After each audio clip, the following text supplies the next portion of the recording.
ጆኒ የአህያውን ጥንካሬ ታያለህ ብራዘር። I'll show you. I promise. አህያ በእንቁራሪቷ አጠገብ እንዳለፈ ነው የምትሞቱ። አህያ መሆንን ሶሻል ሚዲያውን በጣም ሲያስበው የነበሩ ልጆች ናቸው። እንግዲህ ዛሬ ሁለቱንም እዚህ አግኝተናቸዋል። ያው ፌስ ቱ ፌስ ተገናኝተዋል። ሶሻል ሚዲያ ላይ እንደሚጮህ አድርገን ስፖርት ቤዚክሊ ትራንስፈር ማድረግ ነው ፍቅር ነው። ሁለቱም ተገናኝተዋል ማለት የሚፈልጉት ነገር ካለ የሆነ ነገር ይበሉና ዘን ኮንትራት ይፈራረማሉ። ዛሬ this is the last day የመጨረሻ ቀናቸው ነው የሚሆነው።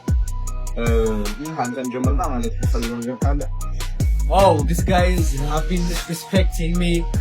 በተለያዩ ሶሻል ሚዲያዎች ላይ የሄደ እና I think you guys are going to see the real strength of Bonga.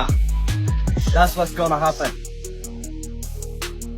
February 28 ምንም ማውራት አያስፈልግም ከዚህ በኋላ February 28 ቀጠሮ ተይዟል። አንድ ወር ከአንድ ሳምንት አለ የምታረግበት ያኔ ስቴጅ ውስጥ እንገባለን። ማን እንደሚወጣለን